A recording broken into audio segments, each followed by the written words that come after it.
सुंदरपुर गांव में एक पिंकी नाम की एक औरत अपने पति रमेश के साथ रहती थी। वो लोग बहुत ही गरीब थे और उनकी हालत अब बहुत ही बदतर हो चुकी थी। और वहीं दूसरी तरफ पिंकी माता रानी की बहुत बड़ी भक्त थी, जो हमेशा उनकी सेवा करती थी और पूजा पाठ करके उन्हें खुश रखने की कोशिश करती थी। हर नवरात्रि पर माँ देवी का व्रत भी रखा करती थी। ऐसे ही एक दिन की बात है कि पिंकी की सहेली कमला पिंकी के घर आकर उनसे कहती है, अरे पिंकी, कल माता रानी का पहला नवरात्रि है, चलो हम चौकी का सारा सामान लेकर आते हैं।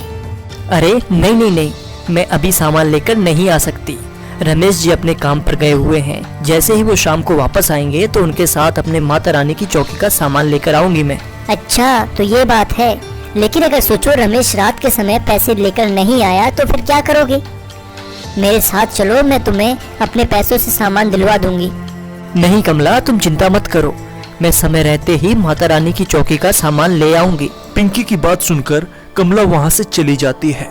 जिसके बाद जैसे ही शाम होती है, रमेश वापस घर आता है। रमेश को देखते ही पिंकी खुश हो जाती है और उनसे कहती है, अजी मुँह हाथ बाद में धो लेना, पहले मेरे साथ माता रानी की चौकी का सामान लेने चलो, कल मुझे पहला नवरात्र रखना है। लेकिन पिंकी, मेरे पास तो 1 रुपए भी नहीं है, तो हम कैसे सामान लेकर आएंगे? मालिक ने पैसे दिए ही नहीं। रमेश की बात सुनकर पिंकी बहुत उदास हो जाती है और चुपचाप अपने घर के बाकी काम करने लगती है। जिसके बाद वह सब लोग खाना खा कर सो जाते हैं। अगले दिन जैसे ही सुबह होती है कि पिंकी के बेटे चिंटू की बहुत ज्यादा तबीयत खराब हो जाती है। जिसके बाद पिंकी रमेश से कहती है, रमेश जी, हमारे बेटे की तबीयत बहुत ज्यादा खराब है, जल्दी से उसे डॉक्टर के पास ले चलो। रमेश अपने बेटे चिंटू को तुरंत हॉस्पिटल में ले जाता है।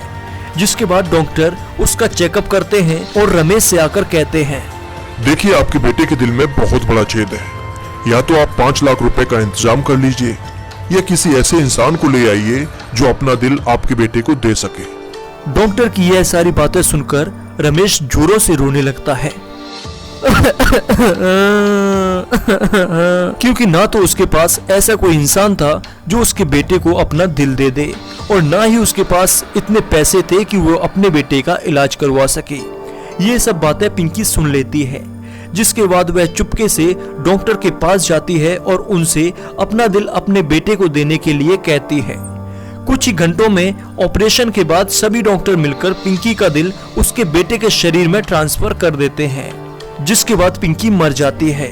जब रमेश को यह पता चलता है कि उसका बेटा अब ठीक है और किसी ने उसे दिल दे दिया है, तो वो बहुत खुश हो जाता है। लेकिन ये जानने की बहुत कोशिश करता है कि आखिर वो कौन था जिसने उसके बेटे को अपना दिल दे दिया और अपनी जान की परवाह भी नहीं की।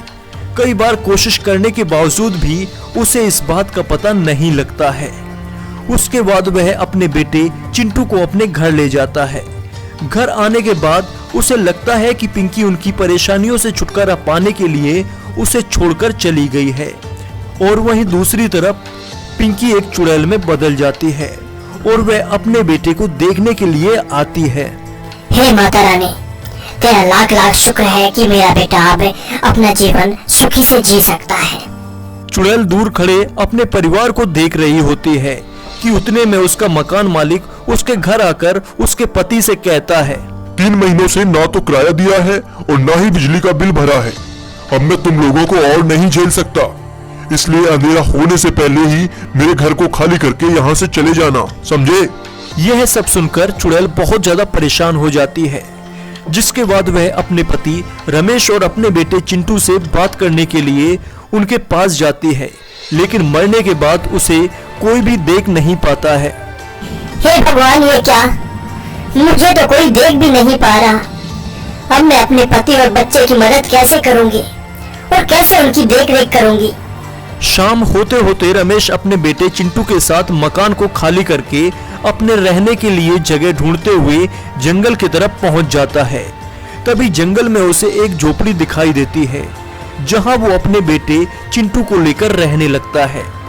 अचानक से बहुत जोरों से बारिश होने लगती है, जिसकी वजह से उसकी झोपड़ी के अंदर से पानी टपकने लगता है।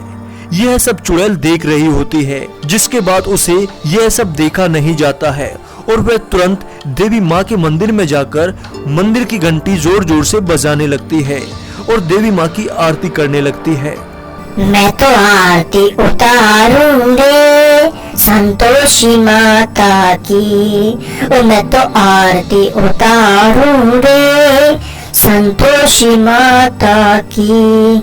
ऐसे ही धीरे धीरे उसकी आंखों से आंसू टपकने लगते हैं। तभी देवी माँ प्रकट होती है और उसे पूरे नवरात्र रखने के लिए कहती है।